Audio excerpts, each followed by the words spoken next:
Why is it so hard to lose weight after using antidepressants? The medications were necessary, they were consumed, they caused weight gain. Medication is no longer necessary. So why doesn't the extra weight go away? Medication side effects are very common, although they are usually not severe enough to stop treatment.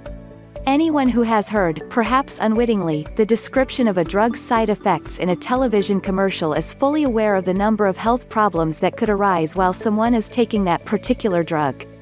But unless the side effect is death, one assumes that most of these adverse events go away as soon as the medication is stopped. Weight gain is a common side effect and is often closely related to medications prescribed for depression, anxiety, or the pains of fibromyalgia. Usually, weight gain occurs for the same reason we all know: more calories are consumed than the body needs for energy. But while most people who gain weight as a result of the side effects of antidepressants and related medications may become overweight, they differ from the typical overweight or obese individual.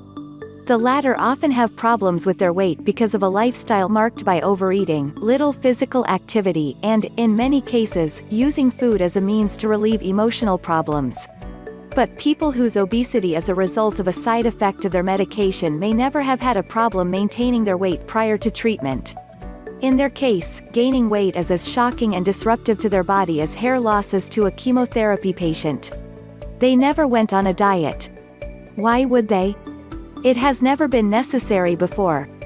Antidepressants, mood stabilizers, and atypical antipsychotic medications appear to alter eating habits by inhibiting serotonin-based regulation of appetite function.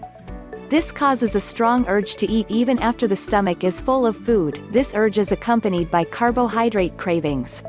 Sometimes the urge to eat interferes with sleep, and leads to waking up in the middle of the night. The fatigue associated with medication often accompanies the side effects of overeating, so that motivation, and indeed the ability, to burn off excess calories through exercise becomes difficult or impossible. All of this is well known, and although the prescribing physician does not mention weight gain as a side effect, countless studies have confirmed that it is. So, if the weight gain is caused by the medications, then immediately after the interruption a weight loss should occur. And so it is for many people. Once the medication is out of the body, the appetite returns to normal, fatigue decreases, and the patient returns to eating and exercising normally. Increasing the level of serotonin and pre-meal activity decreases any persistent inability to feel full after eating and to control what you eat. Eating small amounts of low-fat, low-protein carbohydrate foods, such as oatmeal an hour before a meal or as an afternoon snack, increases serotonin enough to resume normal appetite control. Returning to an intense training program once the side effect of fatigue wears off also speeds up weight loss. But not everyone is able to lose weight, even months after the medicine is stopped, and no one knows why.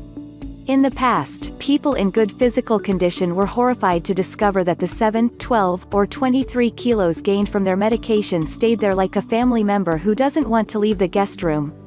They try and discard one diet after another without success. The frequency and duration of aerobic and endurance training increases. But even with all this, the extra pounds stay there. The result is feelings of anguish and despair. It's as if a person who loses hair while undergoing chemotherapy finds out that he will be bald for the rest of his life. Patients who have become obese because of their medication believe that their bodies will change permanently. They believe they will never return to the bodies they had before their medication. Sometimes reluctantly, sometimes in anger, they resign themselves to accepting being overweight or obese. Some suggest that fluid retention may be responsible for weight gain, but once the medication is out of the body, excess fluids should be removed. Others point to some muscle loss before and during the early stages of treatment, when depression led to weeks of inactivity. However, regaining muscle mass doesn't seem to produce any significant weight loss. It is possible that the metabolic rate has decreased as a result of the treatment, and therefore it is slowing down the weight loss. However, studies of thyroid function in patients treated with Zoloft or Prozac did not show any functional changes in thyroid hormones. So at this point, there is little to offer to someone who has tried to lose drug-associated weight through diet and exercise, and is not succeeding. Is the weight finally lost, many months or even years after the antidepressants or related drugs are out of the body? Are the extra pounds still building up in the body 5 or 10 years later? No one knows. There are no long-term studies following patients after discontinued treatment to see if weight is lost and, if so, what caused the weight loss.